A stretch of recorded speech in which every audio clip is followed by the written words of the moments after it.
let it bang, bang.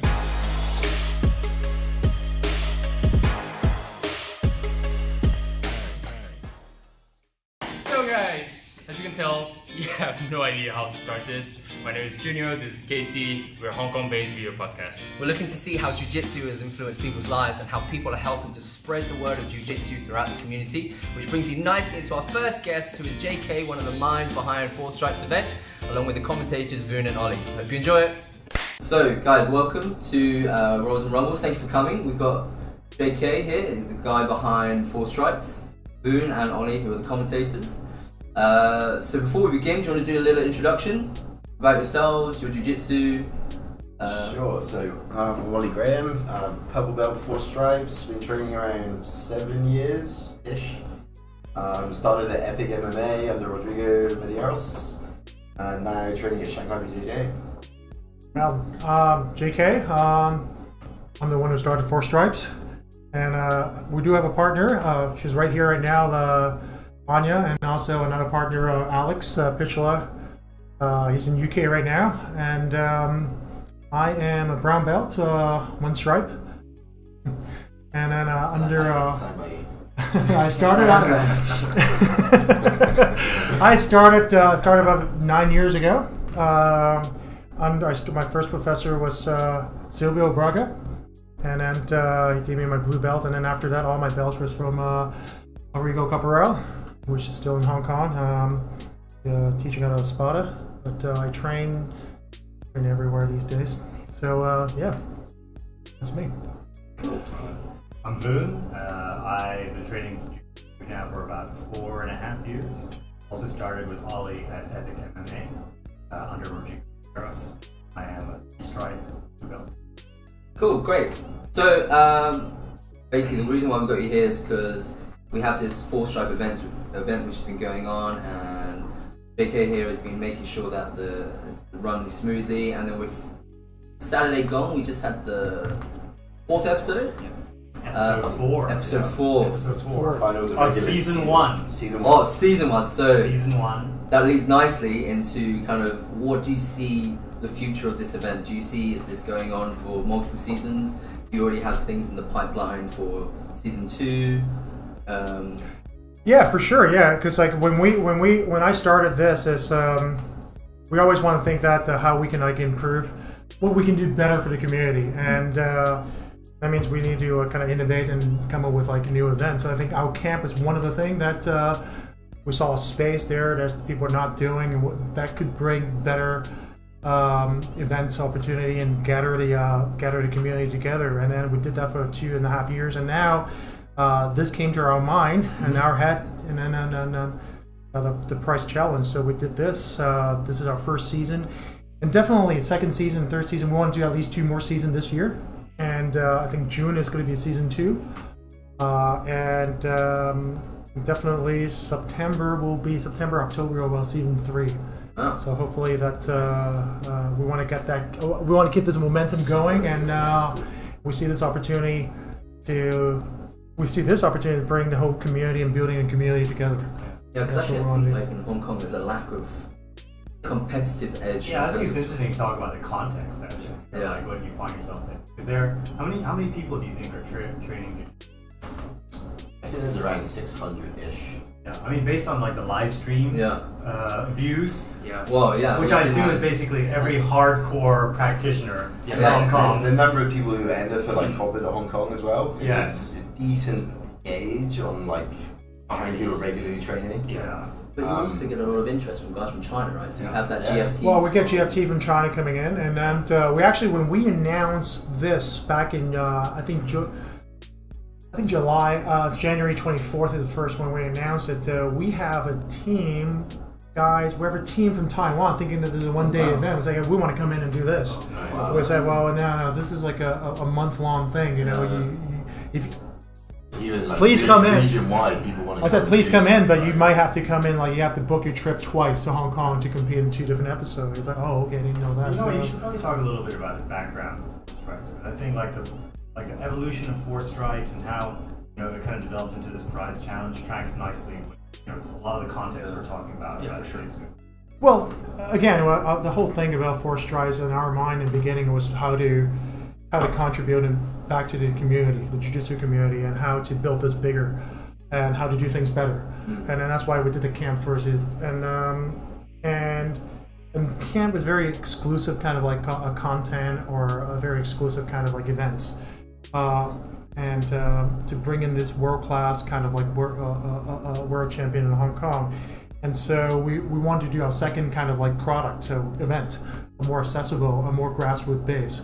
Like Voon talked about it before, that we felt that there's not enough chance for the grassroots competitors here to compete. You know, they have to go to Japan, they have to go to Shanghai, you know, and then Copas only happen once a year. So we want to build this more in a regular basis. That's why the price challenge and this team format, that we came up with this team format, and then we came up with the price challenge. I think for me, the Copa was, when I first started BJJ, it's like once a year. You only train up, I mean, for Hong Kong competition, you only have one event, pretty much, right? Otherwise, you have to go to Japan or Taiwan for the competition. Having the Four Stripes format now, where it happens actually often in a year, actually, I think that's beneficial, even for the level of BJJ kind of experience in Hong Kong to progress further.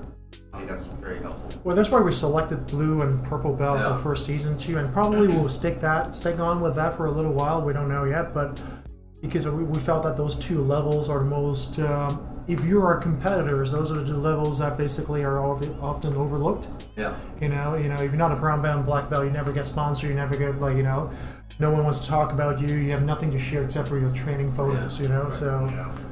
They're the ones who actually want I was going to say, experience. It's that transition from white belt to kind of brown, black belt. You have those hungry kind of blue purple belts who just want to get in there, train as much as possible. Yeah. And this format actually is really good because I suppose if Hong Kong is kind of new to the whole jiu-jitsu scene, you want to build up a team, you want to build up a name for like the jiu-jitsu people in Hong Kong, you need that more competitive kind of situation. And this is where I suppose this event is really good because it brings out the people who may not have that opportunity to all over kind of Southeast Asia, but to kind of show their talent in these events. So I think it's super positive, and actually thank you. You had a really good kind of feedback from everyone at our gym, Shanghai BJJ. We've been training those three guys, they've been working hard with them. I think the format their game in the time that we were training, you already see like massive improvement. Yeah, for sure. Well, I think that's the unique thing about this format too, like because it's done over a couple of weeks, right? If you think about like the normal competitions, like Hong Kong Copa or even the Asian Open, which are basically the two big ones that people in Hong Kong are going to train for. And the Asian Open is basically held in Tokyo, so actually there's only a small segment of people actually going to make that big trip. Yeah. You know, effectively, most gyms are going to be training like a hard kind of camp, like 6 to 8 weeks out. You know, they're trying to work on stuff, trying not to get injured, maybe trying to cut weight, just for one single event. And one day, and maybe even one fight if they kind of don't make it all. And so this was kind of unique, where you kind of know that you're going to be on the bubble for a couple weeks in a row. And it kind of allowed the people to kind of evolve their games a little bit. You know, I was pretty impressed seeing people, you know, like blue belts, really just kind of adapt and evolve from like 1 week to the next. Yeah, impressive. We definitely see some strategy kind of thinking of after the first week. People kind of know what their games are and how they're going to change that. And actually in our gym, for example, we kind of look at how people are playing and adapt that. And that's actually very interesting. It creates a very, like the last Saturday one, it's really impressive to see, for example, how Will was handling the worm guard, for example, which we'll see later. I think that's quite interesting because then you can train something new that might not be your game, but you can improve on that. Yeah. So how was the intake with kind of the teams for this event? Did you have a kind of big kind of, I suppose, sign up of the different teams, and you had to kind of make your decision to whether you wanted, I don't know, 8 teams or you wanted 16 teams? What was the kind of the interest from the competitor side? Well, we set out to have 8 teams strategically because I think 8 is easy to fill up. We don't want to have undersigned. We don't want to not put up a first event and then not a lot of people sign up. We want to have a sellout kind of registrations, and we did actually. We actually have more than 8 teams. We have to cut. We do have to cut a few teams out by just, and that was a great response. And then For sure, we were nervous because I think something like this never happened in Hong Kong, and we were very, very nervous about not fulfilling that particular. Number one is the league format. Number one is team of 3. We try to encourage people to form. We suggested, let's say, that you can form teams outside of your gym, but it's not a requirement. Yeah. It would be great if you guys can, And so we don't know how. I remember we were talking about like, what if only 4 teams sign up or something? Yeah. We'll go ahead with 4 teams. Yeah, I exactly. mean, I would. 4 make it teams. work, man. We'll make it work, man. 4 teams, But I think it was great. Oversubscribed. Oversubscribed. I think we have 10, 11 teams that sign up. We have to cut like a few teams out. So next time, is there room for more? What do you think? I think it's going to be a lot more for the next season. I think because of the hype, it'll be interesting to see how Even more people want to sign up. Yeah, There's also timing too, right? Because like I think 8 teams with 2 fights per teams allowed us to do 4 weeks, Yeah. and then we were going to cap it all up at in March, but there was this supposedly there's like no gi tournament next weekend, so we can't have a final. But they got postponed. December. Yeah. Yes. And then there's Hong Kong 7 the next weekend. We don't want to go against Hong Kong 7, so that's why 3 weeks. But I think it turns out okay because 4 weeks, everybody focus on 4 weeks, and then we got 3 weeks off for guys to heal and nurse the injury, really get psyched up for the finals. So I guess it all worked out well. So I think it's good. I actually think like that's the other piece of context that's kind of interesting about this is I think it really gave everyone else an opportunity to see what's actually happening in other gyms. Because everyone's like, you get into this very insular mode where you kind of know your own team, everyone else's game, and that's why I think the live stream option was really popular. People That's interesting you mentioned tuning that. in just to kind of see what's going on at Espada Yeah. or even GFT. I mean, obviously, how many people have you been training in Shenzhen with Yeah. GFT, right? So it's really interesting window to see other people. There's only Checkmate out there as the only other guys, right? And then you got the Chinese gyms, but not many of the internationals. I wouldn't be surprised, like the next time around, there's just going to be more momentum. The teams that did participate, looking to get involved. Well, the community aspect is very important for this particular concept for us. It was great that all these teams, actually, a couple of local teams, because I think in on a lot of people from Hong Kong side, always train with they don't see a lot of they don't necessarily row with guys from like the Kowloon side for Kowloon Jiu-Jitsu. The Hong Kong Jiu-Jitsu, not along with like Thomas Fan's crew too. So and then they came in, they roll with us, and it's interesting to see that happening. And they talk, they talk afterwards, and then we have guys came up to us and say that this is great. Well, I've never. I think a couple of Hong Kong Jiu-Jitsu guys came up to us telling me that they normally would not go up to Be Water. There was no chance for them to go to Be Water. There's no chance for them to go visit the GSF. Now they got a chance to visit the other gyms. So that was a fun part for them. Even the audience attending, like for me and Ollie as well, right? We never, had a chance to go see Hong Kong Jiu-Jitsu and had no idea there was in this kind of like warehouse building in Hong Kong. Local scene, super nice gym. Actually, the space is pretty decent. Yes. Decent it's space, really cool place. right? One of the biggest gyms in Hong Kong. And also, I like the idea that you feel like the teams can mix with one another. I think there's that stereotype of jiu-jitsu where it's kind of like the nuclear thing. You can't really train with other people. You shouldn't really work. But I like that you're kind of bringing the community of jiu-jitsu together, and in this format, you don't mind mixing and finding teams. Because I know that was one point where one of the guys that was from Epic wanted to compete, so he was I'm the purple belt. I want to fill a spot if anyone wants to make a team, and actually he ended up being in Lion's Pride. I know Doug wanted to find that spot. Yeah, Doug was great. Doug was the first one that actually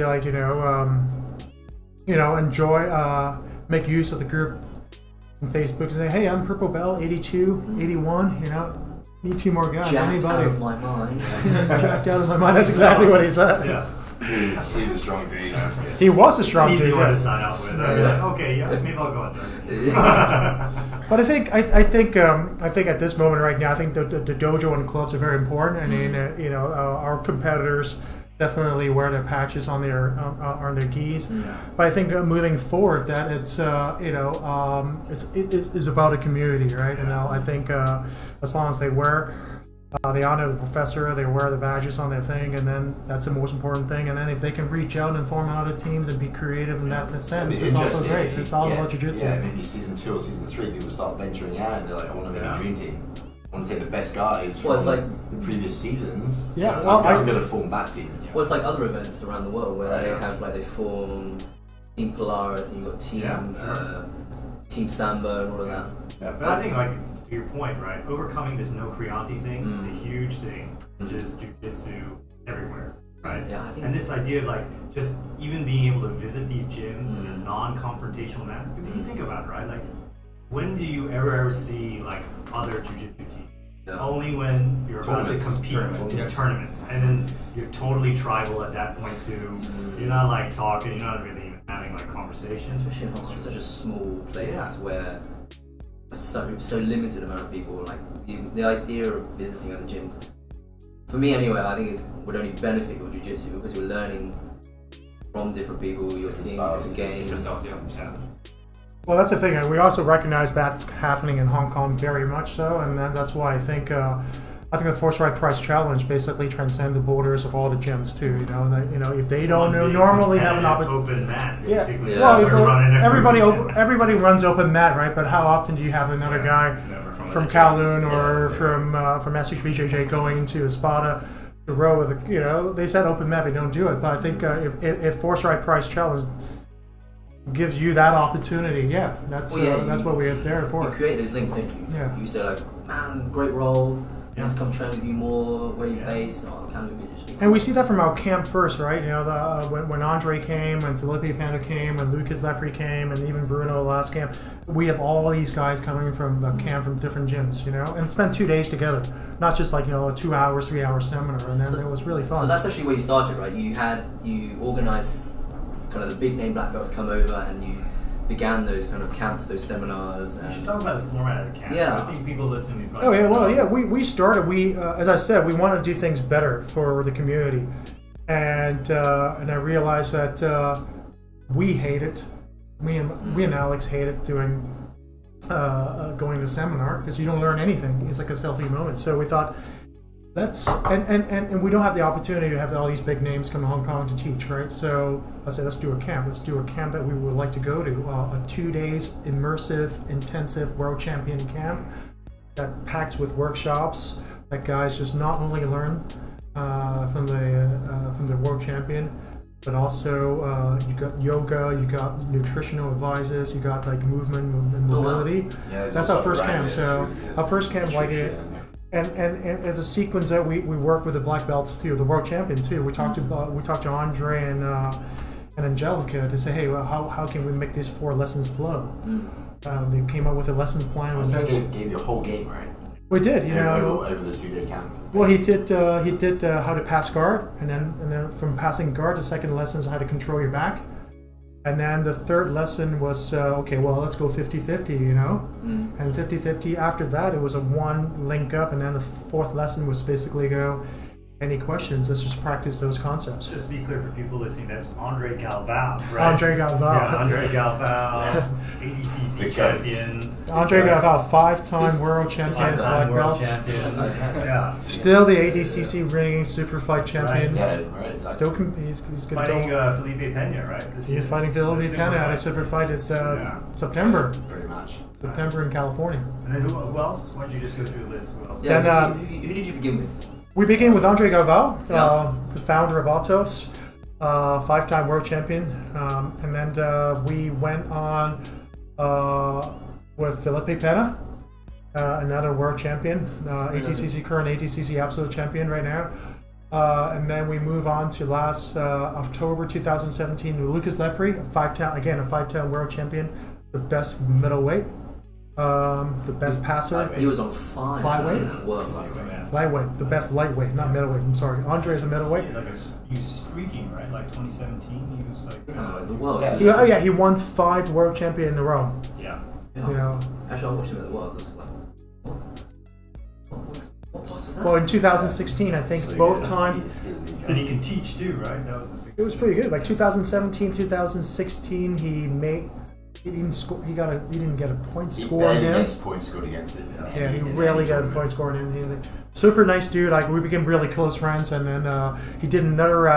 We have another product, a one day camp we call Access. So basically, a little pop-up events outside of Hong Kong, in different cities, and he did that. Our first one was with him in Shanghai. Amazing guys loved him, and he's a character, man. He's a character. Great guys. Great Did you guys. school him in pool? And ping pong. This is And ping pong. this is good Yeah, on it's record. good. If Lucas But ever cool. tunes into this, I think this guy is like, he was absolutely sandbagging me on this one because he was like, I don't know how to play this game. I was like, you sure about this? So I think it was like US pool versus like whatever. Anyway. Proper cool. So you're saying you crushed? It was super good. I'm just saying it was a super close game, but you may have won. And then we switched it up to like table tennis. Yeah. And while the points weren't on, it was like super casual, you know, go back and forward, whatever. Yeah. Soon as the scoring out, right, we're gonna play to 21. Man, this guy immediately just goes boom, like focuses in and game on. I think he also streaked the man, got like 10 points in a row. And I was like, oh my god. Yeah. It's not my sport. What can I say? Well, I can maybe beat him at snowboarding. unfortunately, like unfortunately, you guys weren't around. Did you ever know Bruno? The last camp was Bruno. Bruno, yeah. Bruno was that's a 10-time world champion, and then he retired from competition right now. But he was awesome too. Teammates of Lucas, Cool guy, yeah. super Very good nice. guy. Great camp. Very Guys, good camp, yeah. spectacular. So as users like yourselves, Voon and Ollie, like how did you kind of welcome the fact that you go to these camps and And like I posted on my Insta, right? Like being able to train, to put it in another sport, like it's like being able to get a PT or like a very small group session with someone like Michael Jordan if you play basketball. That's the equivalent in another sport, right? And for me, that's just mind blowing. Like to be able to get those kind of insights and secrets, like man, you get years worth of material, like years worth of stuff that you can study just from going to like a 2-day camp. Yeah, I think the format is pretty different from a normal seminar. I attend seminars. At the end of it, I don't remember actually what happened. Like, you take notes, but actually you don't practice it.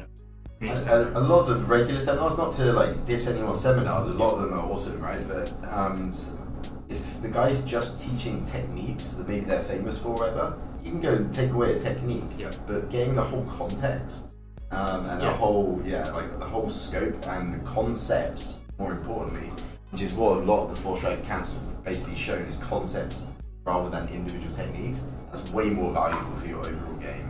I mean, to your point, the format is pretty immersive, right? You basically get to hang out, you know, morning, afternoon. Yeah, you got the after morning, club lunchtime, social, everything, afternoon, right? Yeah. and then you got the social. There's a community building element too. But, you know, you get to hang out with a 10-time world champion. You get to chat with him about how Ask anything, right? yeah, ask anything. And then what you realize actually for a lot of these guys is they are literally champions on the mat and champions off the mat. They maintain the same mentality. Yeah. You know, to your point, it literally is like just hanging out with Michael Jordan and seeing how Michael Jordan, you know, Brain tics, right? yeah, how his brain works out. But I guess the other unique thing about it is, I mean, for us based here in Asia, right? Yeah. So a lot of these guys are not based here in Asia, or nowhere close. Right? They're essentially mostly US based. So it's pretty common for them to kind of travel around. So they make regular pit stops at different places. Where you'll train with somebody who trains with somebody who trains with one of those guys. We don't really have that opportunity. Get it firsthand is Yeah. awesome, right? So the ability for an organization like us to kind of really organize it in this way and make it attractive enough for them to consider coming out is pretty unique. Because obviously Hong Kong is a pretty enthusiastic market. It's not a huge place, right? But it's definitely growing. So, you know, the fact that they come here it's Actually, it's super beneficial for me because when I heard of these 4-stripe events, I thought it was literally just a seminar. And I've been to loads of seminars and I didn't really gain much from seminars, but actually you've broken it down that it's more than just a seminar, it's like an actual workshop. Yeah. So it's definitely, as a consumer who's never kind of been to one of these yet, it's definitely intriguing me to kind of go. You know, also one of the most fun parts about it is you actually do live rolling out. That's the other thing, right? Because it's one thing to like learn techniques from a guy, but but then have him basically just roll with everybody And do exactly what and he then just do exactly those what he said he was Yeah. going to do, and you see it in like live real-time sparring is something else. And then in particular, like the last one that we went to, the Bruno Malfacine one. Bruno is They don't hit 5 everyone, foot man. nothing, like 5'1". He's rooster weight. It looks huge on TV though. Yeah, I The angles, the angle of the camera. Like, Yeah, he's not very tall, man. know. And the techniques he was teaching us, he was doing them on like 6 foot to guys who had 20 90 kilos plus kilo on him, right? black 90 belts. kilos, man. Yeah. Yeah. It's insane. Actually, I remember you said you saw him roll with this massive guy. Like it was nothing. 90 kilo guy. Well, you remember Tiago, the one that was coaching a GF team? Oh, He rode with him. was he the guy? He was one of the guy that. Tiago is legit as hell, too, Yeah. man. Like, But he's not rolling with just black belt. He literally rolled with anybody, like a white belt. So there's so it's interesting. There's probably like a black belt, and then there's black well, belt. then there's world 10-time world Yeah. champion. Well, that's the thing level. we were talking about. Like, there's like a 1 times world champion, and then there's a 4 times world champion, and then there's a guy like who's a 10 times Yeah. world champion, and there's levels. I think that's what people forget as well. Bruno's 10 times in his weight division, Yeah. whereas the guys like Buchecha, not taking anything away from these guys, he's clearly like one of the greatest of all time. But he's 5 times in his weight and 6 times absolute. Yeah. They absolutely double So up. that's 2 separate brackets, right? Yeah. Yeah. It's like 10 years. 10 years of being on the very top of the game. But like, Super I mean, impressive. to your point, to be able to roll with those guys, that's not like learning basketball from Michael Jordan. That's like playing a Yeah, pickup with game him. with Michael Jordan, right? Up close and personal too, man. Yeah. Like, right there. That's I fine. mean, he rolls Yeah, with that's- a So ton of people. He too. just rolls with anyone. Like you can just Yeah, he has like Anyone maybe who wants six, He seven almost rolls. rode with everybody, man. It's just unfortunately he didn't have enough time, right? Yeah, He was yeah. getting tired, but he was just picking off people who's like, hey, yeah, Anyone come. wants- You literally like, So you like in school, like Hey, trying to get Bruno's eye. Like, Yeah. Yeah. I just never find people like that. some people like. I remember Lance. Lance was going like, yeah, I don't know. Oh, Audrey again, well. But it was, it was. He did a really, really good job with everybody, and then I think he's probably one of our favorite. Really smart guys are individual great, too. man. Really Yeah, smart individuals, and I know guys still talking about the Andre camp or Galvao camp. Change everything. well, Galvao is another. Galvao, yeah, his So tech good. is great. So Yeah, he was. I think he's also practiced too, right? Because these guys, they also go on regularly- seminar every weekend. You Yeah, know? like, that's the thing. He's regularly teaching exactly the same stuff, right? Yeah. To his guys in San Diego. So And I he's think like, the real really question good people teacher. want to know is how do you pick who Yeah. comes? That's How do you such pick- a- how did you pick the guys who came? How do you think about like who you want to? Yeah, how did you approach Andre, for example? Like, how, well, we were very. Our camp up to now still have a very, very simple criteria. So you have to win a world champion first, you know. And then honestly, we turn a lot of guys down because they don't speak English. Right. Yeah. You know, you have to tell our audience at least in English. You know, we don't expect you to speak Cantonese or Mandarin, but you have to be fluent in English.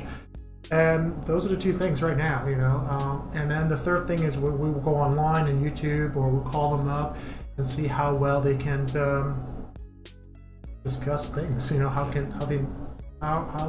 have they taught a seminar before? Is there any instructional video they have taught on YouTube? And then so that we can see how well they teach, because we're giving our audience, our participant, a very immersive experience. And that's why you say, you know, a small group environment. We love to have 100 guys coming to our seminar, but we don't, because like 100 guys, that means 50 pairs. He can't really technically go around every guys to give that level of instructions. So we cap it usually around 40 to 50 guys. 20, 25 pairs is it's the max really we can do. And with Felipe and with particularly with Lucas, we asked them to bring another instructor or a brown belt or someone that they work with, so that they can actually demo the position adequately, rather than saying, "Hey, why don't you come out and do a Del Heaver on us, you know, Yeah. on me?" And then the Not guy's giving like, you "What, huh?" something, right? You know, Yeah. they're not giving the right Brother, I reaction and think. stuff like Yeah. that. So, and even with Bruno, like with Eric, you know, Eric is someone that follows Bruno, Yeah. and they're pretty much the same size, so we know that he's going to give that proper reactions. So that was important. Yeah. You guys also put out a survey, right? At the end of each camp, you kind of ask people who would you want to see. Yeah, that's one of our survey, and then I think that helps a lot. I think honestly, you know, I don't follow the world champion that much. I think Lucas came up, and then I was like, that sounds familiar, man. Who's been talking about Lucas? Everybody talked about Lucas, man. Who's Lucas, man? And I remember Benny, our black belt from Espada, like, you know, he's in love with Lucas, you know, he's like studying his knee pass guard, knee cut pass. And I'm like, okay, well, maybe he's a good guy. And we reach out to him, and it turns out, yeah, we were good friends up to now, yeah. So we actually, you know, Lucas helped us to develop one of our kids' program too. So he's becoming a really good partner with Four Stripes too. That's cool guy. So is there any sneak peek of what's coming up? You got season 2, season 3, or kind of the team competition? Are there any kind of upcoming camps that people want to be looking out for, or any? There's definitely a camp coming up this fall, but from the get-go, I think we started this in 2016. We never disclosed who was coming until we announce it. So we'll be announcing it in due time. So we are writing a deal soon. To be someone big for sure. Yeah. So who's on your dream list, JK? Who's on your dream list? Guys that you don't think you can get right now, that you would love to get future you would camps. love to be able to get.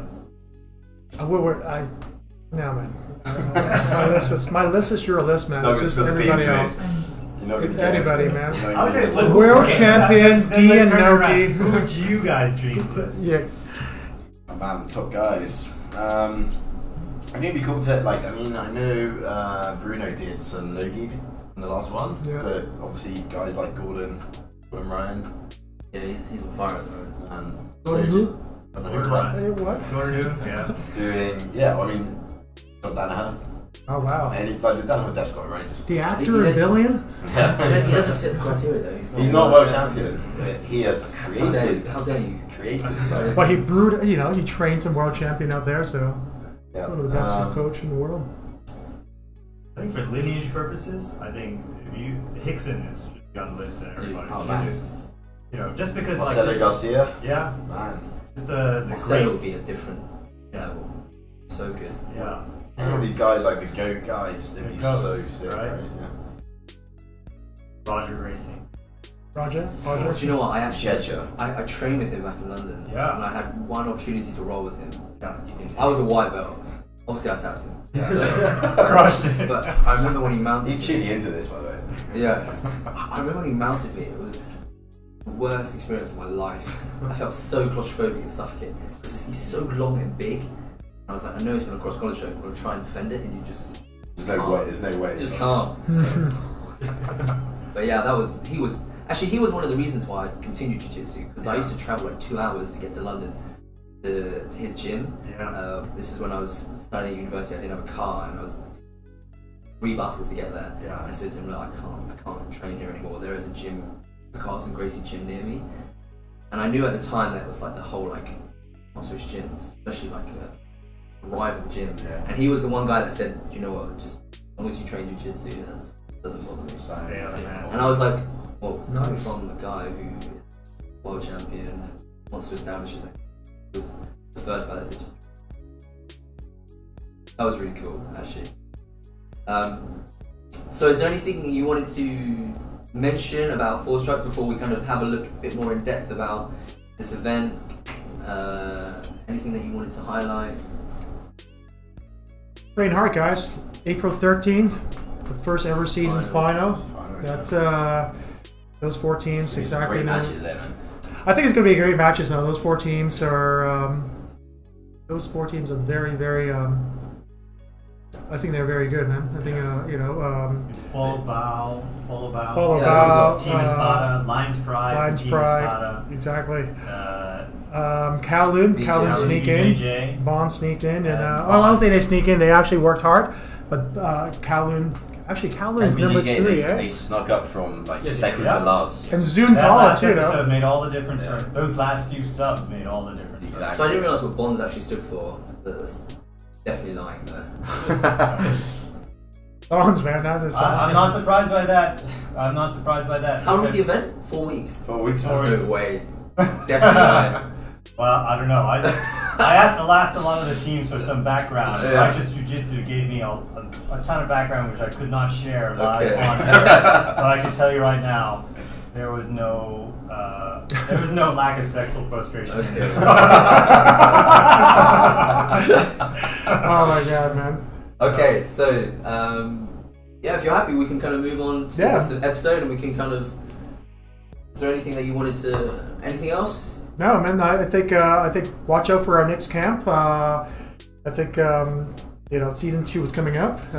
Give us some inputs on our Facebook groups if you're a part of the Facebook group. But feel free to comment on anything.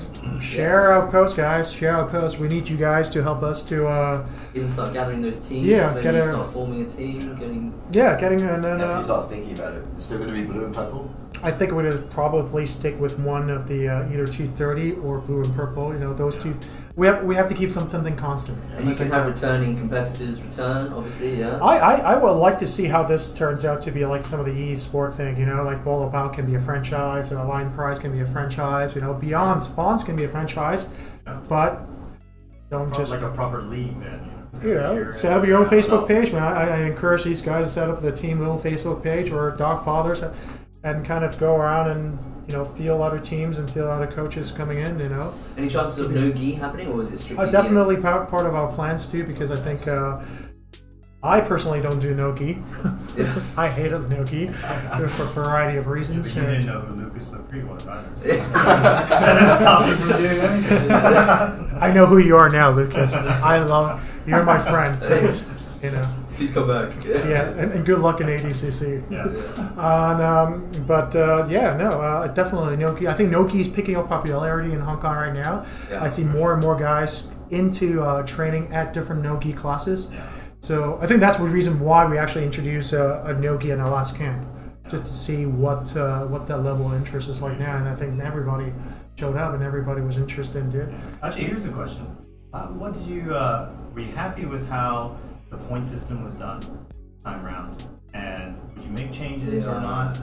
Because in many ways, so just to recap for other people, the points were basically structured 10 points for a submission win, 5 points for a win by points, and 1 point for a draw. So essentially, like subs are worth twice as much as a win by points. And kind of, I think, from our perspective, definitely when we were watching all the matches, definitely felt like this is leaning towards kind of like a sub-only kind of match in many ways. Definitely incentivizing them, yeah. Yeah, it just makes it more interesting to watch. Like, you want to see people going in hard for 6 minutes. You just get that sub, get those points right. That was a conscious choice on your part, right? You wanted to make it clever. Entertaining. Yeah, I think we're happy with the point system, and is there improvement to be made? I think so, but we'll see what happens after the season is ended. But so far, we're pretty happy because I think this first season, people are, after the first 2 episodes, people are understanding the point system. It's not an individual match. You could going for submission in one thing or not tapping in another thing. If you're in the first match going in, just don't tap. If you're losing by points, just don't tap. Stay safe. Stay safe. What you meant if you're in a sub, don't tap. No. Like, a couple of breaks. Actually, in some of these subs, I've heard people talk about like, if it was just a choke, and it meant that I could have held on and passed out after the bell. Yeah. I could have You done save it. your team 5 points. Right? Yeah. Actually, I think that's the interesting thing. I think, at least from our perspective, right, watching all the matches week in, week out, I think we start to see people understand that actually this is a 4-week long, or whatever long kind of period it is. There is a room for strategy here and changing kind of your approach. And I think the first few episodes, I'm not sure that all the teams kind of got it. They just treated it like a normal competition. Yeah, exactly. But then later on, people started kind of glomming onto this idea. Actually, here's what we need to get, and here's what we can't afford to lose. Right? Yeah. Oh, I wanted to ask, how do you do the matchups? Is it they just choose the competitors just choose a number 1, 2, 3, and then it's random? So far, yes. Okay. It's not random. Each team will submit the order to me. Yeah. To us the night before, at least, and then that's it. Oh, so one will pair up with one. Yeah. So you could have a 70 kilo guy. Well, that's exactly a 70 kilo guy matchup. So that's exactly what happened. We thought that's going to be interesting, and it has been interesting. But I think we might modify that a little bit for the final to make it more. more level. It brings a bit of strategic element into that. There's it might some be like game theory going on. let's chuck some with 60 it. kilo guys in first, test the waters, and then just see if they put out their big guns early doors. Well, I think some of these teams actually recognize, because actually you also saw it kind of real time too within the episode. Yeah. Because obviously, like, 2 teams match up in 4 teams match up in the beginning. 2 teams come out as winners, and Yeah. those 2 teams then have to go into the Reassign, match final, yeah. and then they do that same Oh, it's order again. different order. You have a choice. And so there's a kind of a game theory thing about it. It's like, Ah. I think it's a good I idea. think they're not actually. thinking enough about it. They're just going to feel the same guys. So Yeah. if they feel the same guys in the same order, we're going to do this. This is what's beneficial for us. It's right? obviously a mental thing as well, because is it potentially you could match up with someone who you've beaten before, like you could meet again in the final? Only if Not in this particular not in season, the no. first initial matches. Because, Okay. yeah, because all of those matches were different. But you could have had, if both of those teams made it to finals on different weeks, Yeah. then yeah, you could potentially have ended up fighting the same guys twice. Well, certainly in the grand final. You're gonna Grand Yeah. final, Yeah, for that's what sure. I mean. Yeah, Like, you grand could final. be like, oh, I smashed this guy. Yeah. Yeah. Hopefully I get this guy It'll again. be really interesting to see. Yeah. Just ball what of kind of ball could be like- It's psychological gonna be a random edge do draw in the people final. wanna have over Well, each final other. what happened. Yeah. I think what happened in the finals, we're gonna do a weigh-in on Friday, Yeah. and then we're gonna determine the location soon. Yeah. And then the captain has got to draw. So A versus B, C versus D, and then they're going to draw A, B, C, D. A, B, C at least, you know, the D Yeah. will know who they are. Right. And then that's just to make it fair, so that because like if you look at what's going on, those 4 teams entering right now, and then doesn't matter how I match it up, I'm going to be I'm going to be crucified. So Yeah. might as well have the team. Yeah, keep it random. I'm going to have the team have the team captain draw from the back. You know, A, B, C, D. Yeah. Yeah, that would be the fairest way. Yeah, looking at these photos, some of these guys are jacked. You don't want to go against one They're of these, fit, do you? man. Come on, they're fit. They're athletes, man. No, they've clearly been taking your marketing partner. They are. And No no carbs. carbs coming in. Yeah. They are. They They know are. carbs there. Yeah, There's some picograms. There's no carbs. all sorts of picograms. Well, they won 2 cases, man. So they're definitely drinking no-coats all day long right now, man. Cool. So, what's our time, Gio? We still have like 30 minutes. And you can Are there any kind of events that you wanted to highlight? Any guys that you think look out for grand final, or any subs that you found pretty spectacular? Well, I suppose we have to talk about Rogers. The fastest The stuff. Yeah, let's talk about the fastest fastest sub. stuff. Is Flying triangle attempt. Actually, no, Felt I don't like know to whether go. that was the fastest sub. I think there was another fastest sub, was right? fun. Oh no, There episode was 3. one that was almost as quick, but Rogers is still the fastest. Oh, okay. Yeah. Right. And the most spectacular one too, I guess, the flying triangle. Yeah, flying triangle attempt, he quite locked that up, and then slipped down to guard, threw on the Ezekiel Mhm. in close guard, and And it was quite literally. It was lights quite. out. yeah. It was quite obvious because like we were standing right next to that in the commentary or the You broadcast. guys had the best view of it. Yeah. Well, I was Yeah, behind we're right there. Yeah, we Yeah. can see it. I was behind Roger. I opened my mouth. I opened my Right. mouth. I go, oh. Leo pulls him all the way up, but I think his arm is Look trapped at my under expressions. See, I was shouting Rogers' Roger, I legs. was like, Oh, he's yes, still yes. holding onto his pants. I was like, put his head down. And so I this- actually didn't see any of this. He only had one arm to try to prevent Ezekiel, and Which he is- wasn't really holding onto it, and it was too late by that point. like already. You see? And there's Casey. Our reaction was like, I didn't even know you had this Ezekiel. I thought, what was supposed to pass Very that? sympathetic response from Casey there. Dude, I was just like, get the triangle. But actually, he got Yeah, the you can see Ezekiel. my mouth opening, man. I was like, He was I thought he definitely was gonna have a focused. triangle. Yeah. Actually, he was better. He did really well that game. Yeah. I think the second match he was a bit excited. I think so. Yeah. You can see that he was very focused on this one. He was going in, he knew exactly what he wanted to do, and he went for it. yeah. I did a post-fight interview with him, and then I asked him like, what was you know, when you watched your first two games, first two fights of his teammates, what was going through your mind? I said I didn't watch it, man. I was just on the corner listening to my music, focusing on my fight. He was totally zoning And I out. was like, oh, okay. And for each episode, I think that was definitely the highlight for episode 2. Yeah. The one that I also put down here was probably Doug versus Woody for episode 2. And the match final- the final of the day. Yeah, the match, That was the an epic final, match, like man. 2 huge purple belts going at it and doing some kind of fairly earth-shaking takedowns. That's that huge guy from GFT, right? Yeah, And incidentally, they're both from South Africa too. I just recently found out. they just figured out they're both Oh, yeah. Yeah, Heinrich is from South after Africa. they took turns trying to choke each Yeah. other out.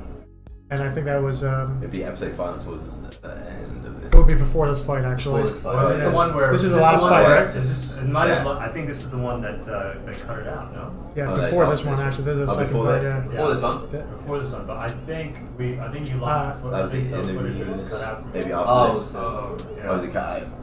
Yeah, I think it was for whatever reason. it's Yeah, not yeah, fully in there. yeah. Okay. So yeah, for those who didn't see it on the live stream, break it down. Was it just two jacked South Africans just smashing each other for 6 minutes? But I think it was two guys just trying to play their game. I think Doug was definitely trying to play pretty much what worked for him earlier on. I think he was working for like top when he half got that guard. sweep right at the start, Yeah. and then did Doug manage to come back? I don't remember. Like, fine. He did actually a little He bit swept swept back. back. He swept back, but Yeah, I think. Woody swept So he came back to their Henry. feet right after Yeah. that takedown. Yeah. Yeah. Yeah.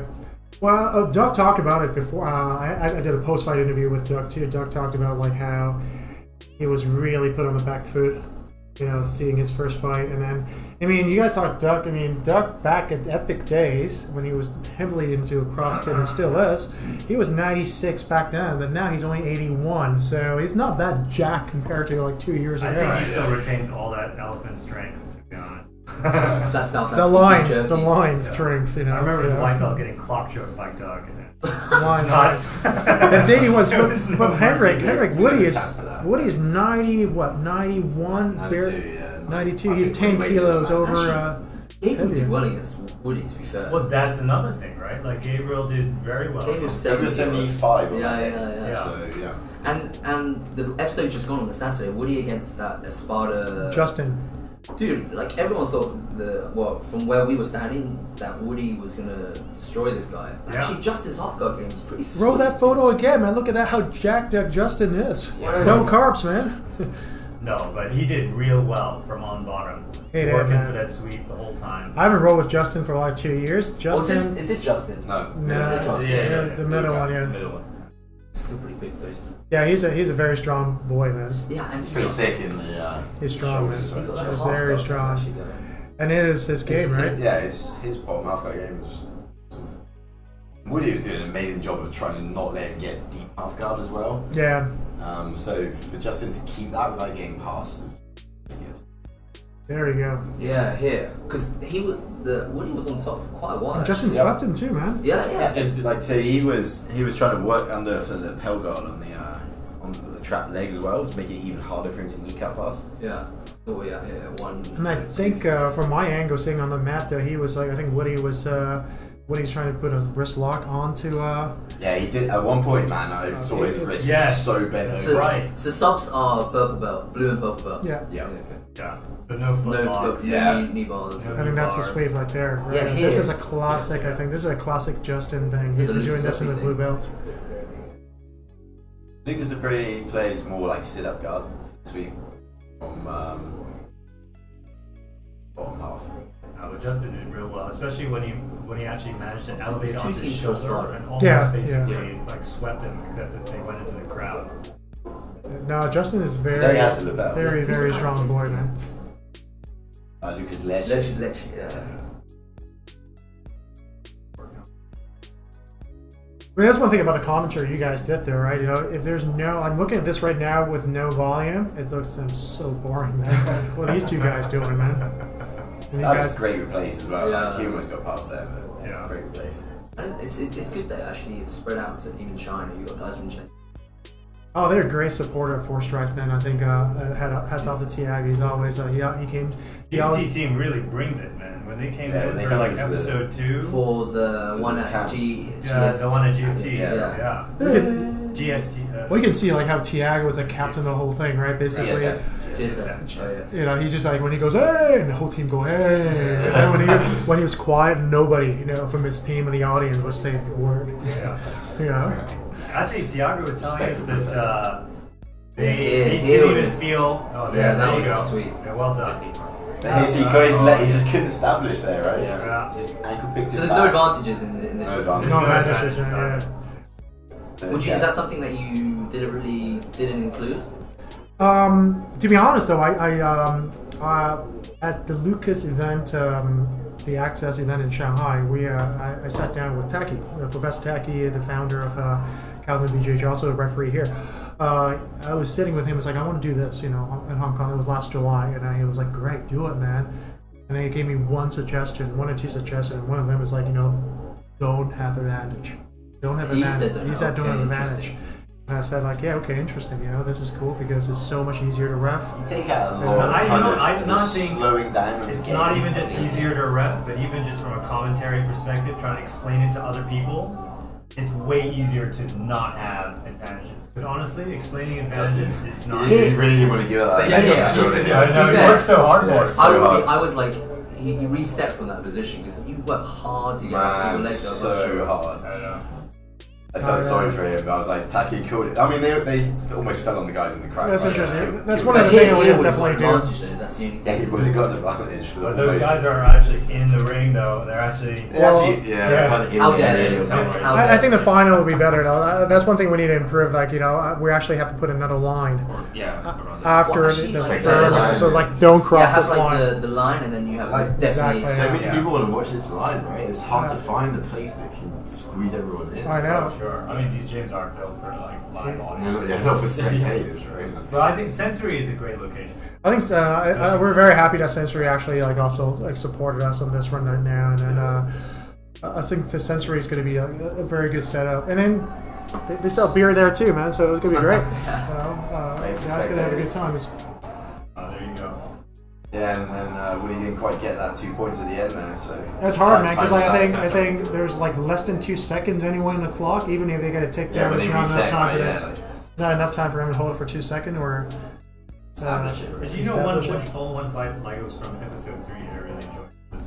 The Brad one? Yeah, Brad Choi versus David Silva. Oh yeah, Bonds. Bonds versus Lions Pride. Like that was, I mean, it's 2 blue belts, right? And they were basically trading back and forth the whole time, non-stop action.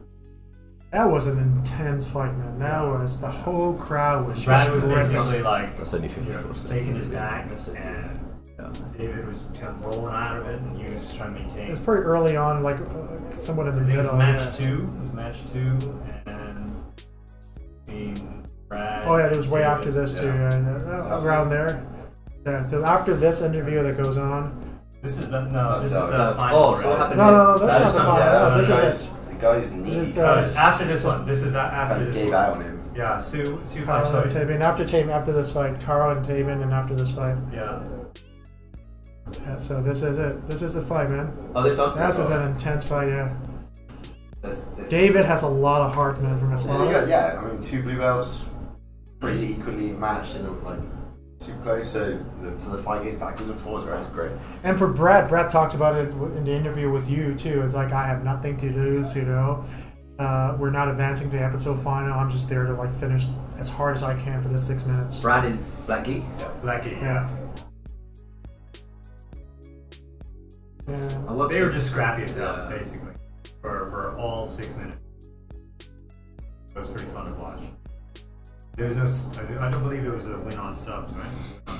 Win on points, yeah. I think it was actually quite a devastating win on subs. Yeah, it was like 34 points. Right? I mean, just maintained back control. Is Kailin, right? No, they're Hong Kong Jiu-Jitsu. The gym that we went to. Yeah, they are Hong Kong Jiu-Jitsu, right? They are Hong Kong Jiu-Jitsu. I saw Brad there. Brad was there, yeah. So you got guys from Hong Kong Jiu-Jitsu, Shanghai BJJ, Espada, Kowloon. Kowloon is Righteous Jiu-Jitsu. That's it. And then we have 2 Kowloon teams too. There's 2 different, the Kowloon BJJ, the main gym, and then Kowloon BJJ Mongkok. So because Kowloon BJJ has an affiliate. Anyone from like Versus or? Versus pulled out. Versus was the Fatties. The Fatties was they got 2 guys got injured and 1 guy got called off to work. So none of their subs want to come in. Yeah, you can sub in, right? You can't sub in. We're desperately pleading with them to say, hey, can you have someone? They said some of the guys were overweight, and I have to say that Kowloon BJJ Mongkok, like with 1 week notice, step up from a team that was amazing for them to. Well, here they are. They're in the final now. With Mongkok, Mongkok, yeah. Mongkok's out. Anyone from Chris Collins? No. I ran into Chris on the street too. I say, hey, they wanted to do a team, right? I think they wanted to do a team. I think it's the weight too. Now they I think they were concerned about the lighter guys might fight heavier guys. I think some of their guys are also doing MMA fights. Really, eh? Yeah. The same period. Quite likely. Yeah. So, I know that they have been. Be water? Do they have a team? Be water. I talked to Junior. Junior said they would have, but then again, there's a young gym. They're Yeah. building a lot of like from a lower level up. So I think it's seasons, GSF? right? No? GSF? GSF had a team, but we had to cut them because Ah. they were like the number 9 team came in, Oh. and then at the cutoff at 4 o'clock on I think January 24th, yeah, with the cutoff, and then we had to cut them. And then when Fatty dropped out, we asked Mike and those guys whether they're still interested, but they have plans again. So they said no. The guys are basically. Well, good news for them. More seasons coming up, so Yeah, they'll have yeah. a I hope they chance. come in. You know, they were. Yeah, you've also got a couple. I don't know if Hybrid want to get involved. I hope Hybrid gets involved because they have some good purple and blue belts there, and And the whole Hurt Locker. I think the Horror Viking crews have a lot of talents out there, and then they if they get involved, they'll be amazing. Yeah. This is your debut, Ollie, commentating. Was my because And he did a super job, man. So that's my first one play by play.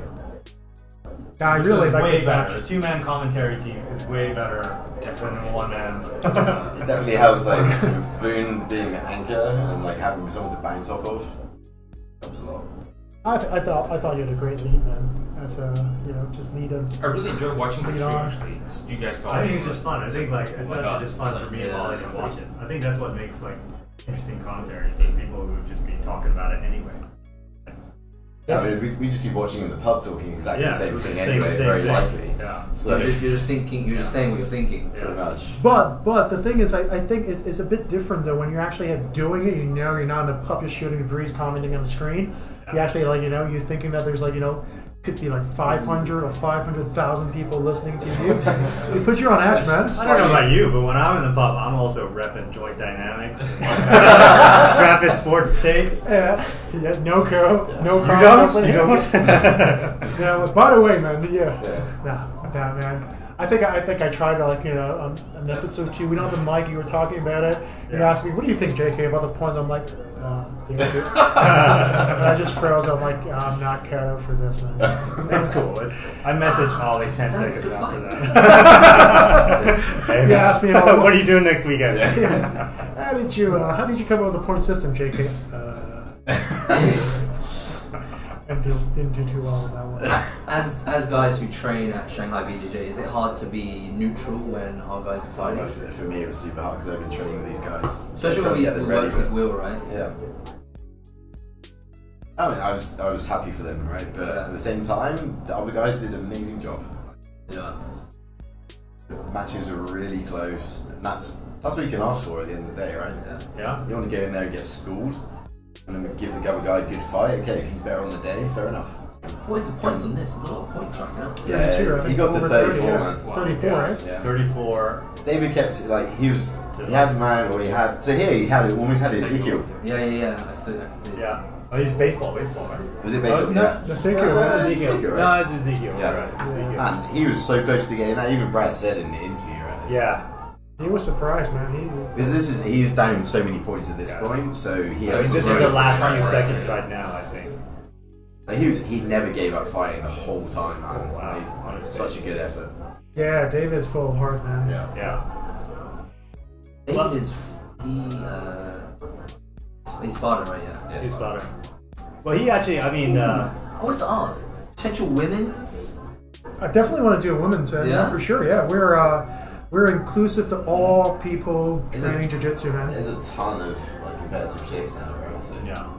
Yeah, I know Spartan have a good force. they have a bunch of they have a good force out there, and I just I haven't made the rounds yet and see tally up who wants to do it. We might just do a one. Probably Could be a short small, season, short yeah, season. less Yeah, teams. one person league, and so if there's not enough. I mean, I like purple and blue. You got time to Especially go. there's like purple. It might be a one-off. It might be like a one-day. Actually. It might be be a a one-day- one-day elimination tournament or something. Or instead of a team of 3, just do one, like eight person's girls, elimination. Yeah. 8 girls, and Like a round robin. Yeah. yeah, and then every week, there's there's a men's teams league and there's a women's single league going on, and they just have that one match. Yeah. We could they can fight more matches too. You know, they can fight one competitor one-on-ones. So then everyone fights everyone type of thing, rather than just having. Yeah, and then everybody can fight everybody twice.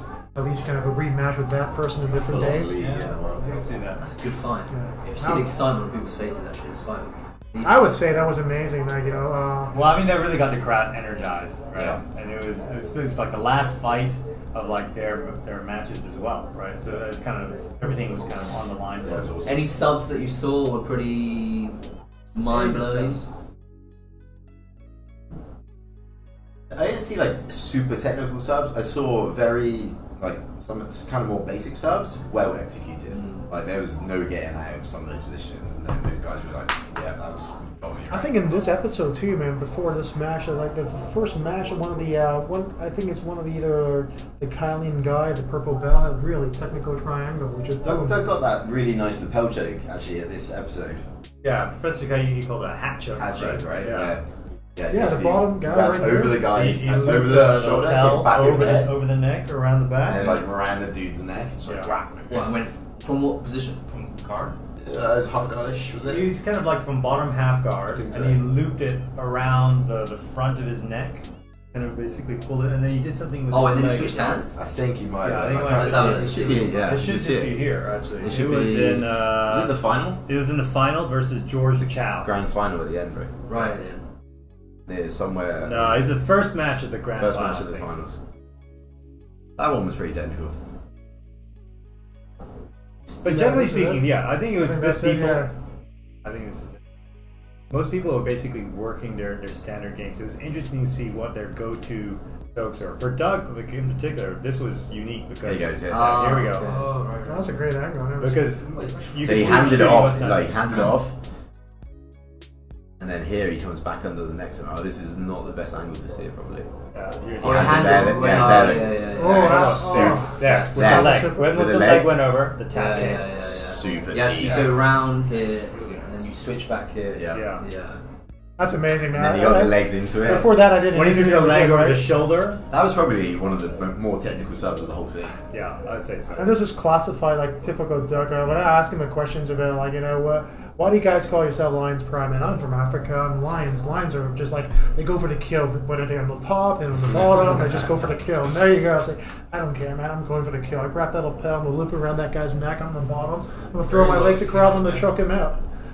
That was it. It was Legit, classic. right? You're man. not getting out of that one, man. Awesome. Yeah, it's. I think that was. I think every single episode was pretty cool.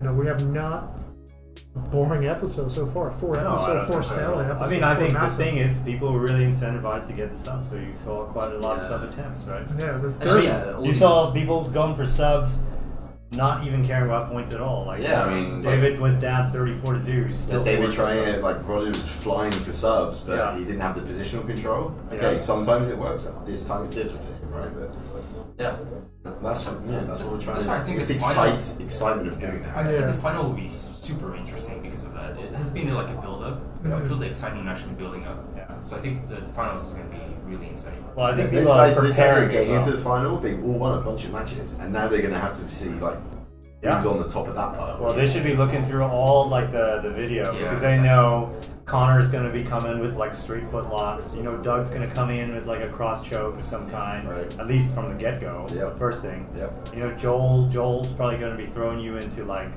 close guard. Back chasing all day. Yeah. Right. He was doing that crab ride the whole time. Yeah. Staying up straight foot lock on that second match right versus Connor.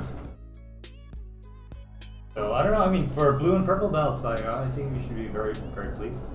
Yeah, I think It's a great showcase for Hong Kong jiu-jitsu, I think. Most of these subs are the high percentage subs. Right? We're not like a super esoteric, right? There wasn't too much flying stuff, right? Yeah, there's not too much flying stuff. There's not a lot of like. I mean, the most esoteric is probably like. We Soon didn't and even his see that lapel many guard, back right? takes, really, right? Yeah. No. Zoom back take was amazing. Like right towards the end. Right at the end He's there. been very patient about it. Yes. Very, very patient, and then That's just the went- last 30 seconds, right? and then went for the back take on Will. Yeah. So that was That's just- like the Iceman actually. I was looking through the photos. Like, yeah, he had the same look on his face. Yeah. But it's interesting what Soon said though. I have to bring it up where he said in the post-fight interview that he said Will had the wrong game plan, but it's interesting. What would soon suggest that Will would have done in that situation? I think from our perspective, I we're thought sitting in when the he commentary first booth. when he first sat to guard there, Yeah. I wasn't sure if that should have been a penalty because I don't think he had hold Yeah. of Will's beat there. I mean, from our perspective, what we saw, because we've seen him fight a Yeah, couple he did. times, right? Like, Will actually, you know, did the best to not really fall No. into Soon's game.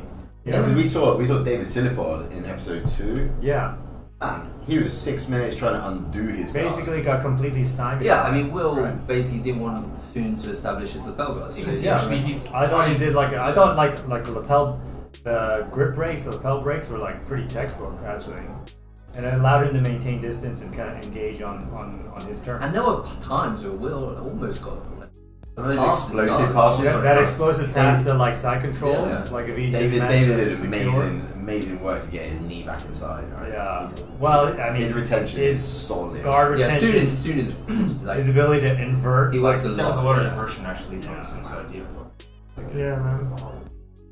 So it's- And that's why, right? No advantage. So how do you ref that? Well, I mean, fun fact for Will, this is literally the second time ever he's ever had to in compete competition. Yeah. in jiu-jitsu. The first time was in episode 2, so yeah.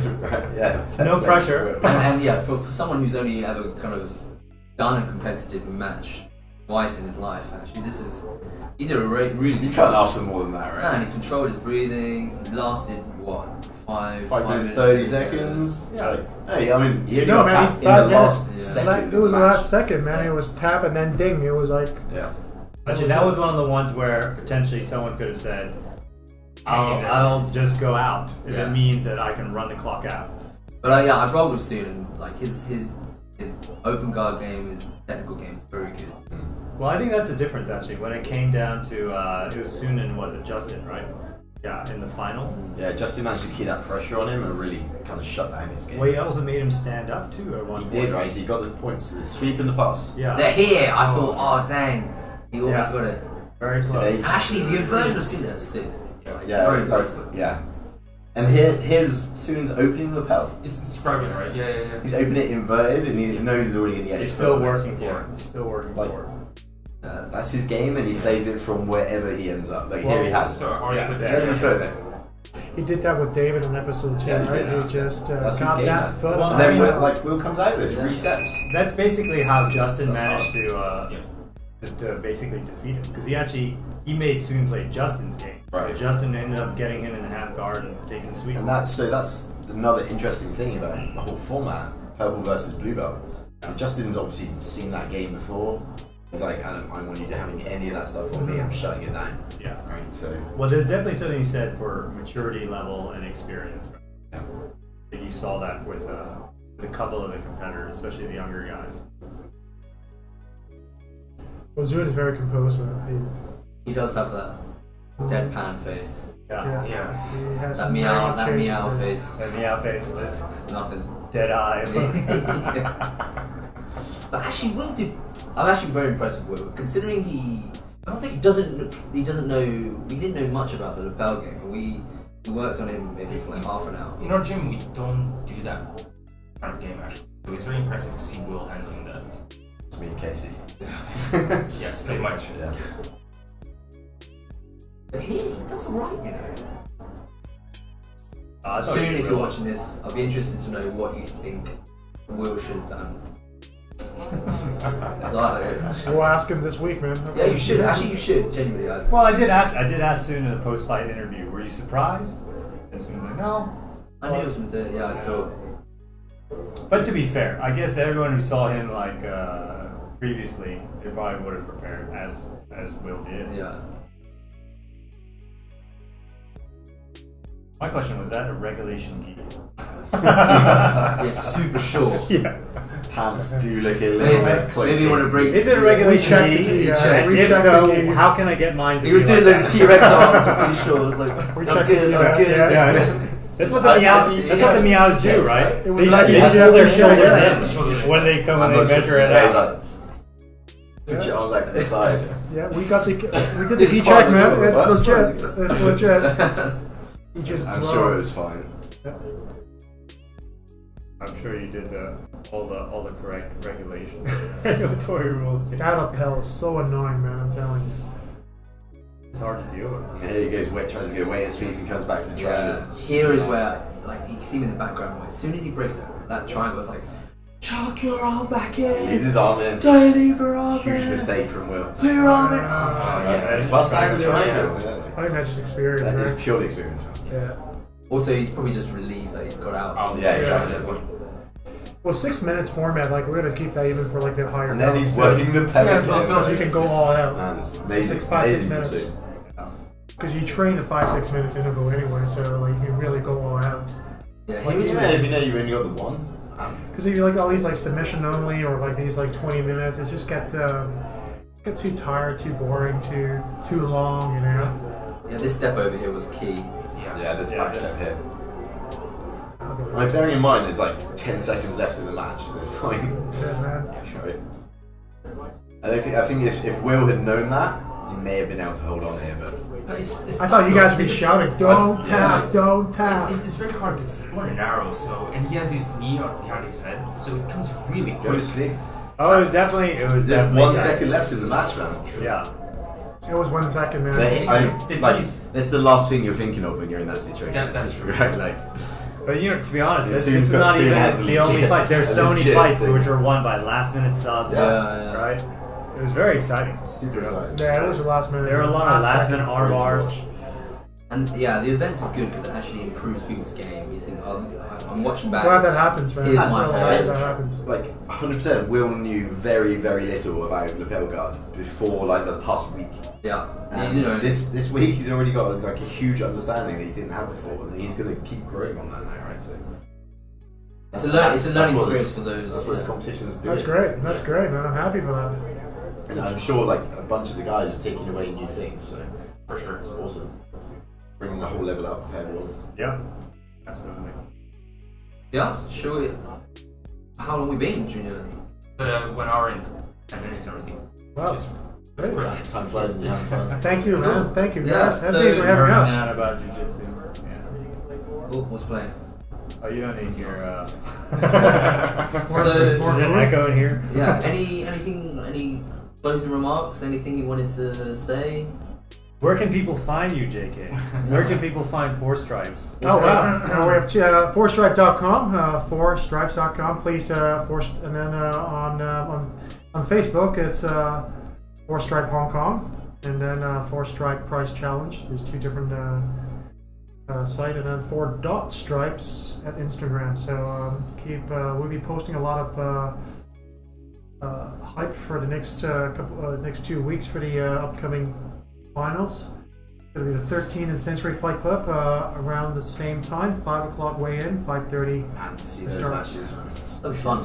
Sensory again. Sensory again, and then Wong Chuk Hai, right? both of Yeah. you guys will be commentating again. Well, I gotta say, you guys' social media game is on point. Strong. Oh, Super strong. Very strong. The highlights, the promos, the stuff that me and Ollie, right? Let's go do this commentary. When we turn up, and then there's quite literally, like a dashboard, multi-camera angles, promos, Yeah, the overlays. Production, Yeah. like what you can do on like relatively limited budget was so impressive. And then literally, 12 hours later, when you wake up the next morning, here's the highlight reel, Yeah. recut, right? Up on Instagram, up on Facebook, right? I gotta say 2 things. Number one, we learned all that from our camps, and guys want to have videos right away, so we want to do that, particularly for competitions. And second of all, the photos, man. Shout out to Duck. Duck is the Duck one takes that's been some great taking. shots. There are some really great shots out there. It's been taking all the great shots, man. Duck's there you go. Use the photos. I just want to share. I want to be part of the community and help out the community. And you guys are doing great jobs here. These are the photos I took. If you like it, please use them. And we were like, wow, these are amazing photos. Thank you. You know. Yeah. Shout out to Doug. Yeah. Cool. Yeah, if you want to get featured on this podcast, it's only a new podcast, but if any guys want us to kind of look through their matches, or you want us to talk about, like for example, we looked at a few matches between Will and Stu and Doug. If you want to be posted on this podcast, let us know, and then Guys, thank you again for coming. We look forward to... Oh, one more thing. Yeah, Oh. and then subscribe to our YouTube channel to watch it live on April 13th. We have more videos we'll be posting on YouTube. So search for 4 Stripes, and that's our channel. Cool. Follow us and then subscribe to us, and you can get. Feel free to send any questions you want the commentary team to be asking in the post-fight interview. Or if you want to say, reveal some embarrassing information. We're always interested in hearing about that too. Yeah. Yeah. Guys, thank you so much for coming. Yeah, Thank you, guys. Thank you for having me. Yeah. Thanks for having us. Cool. Thank you. Thank you. So, we are the Rolls and Rambles. We hope you enjoyed the podcast. There's going to be a lot more content coming. If there's anything you want us to ramble on about, leave us a comment below. Otherwise, follow us on our YouTube or our Instagram. And don't forget, if you want to feature your video in our channel, just tag us on R&R BJJ. See you on the next one.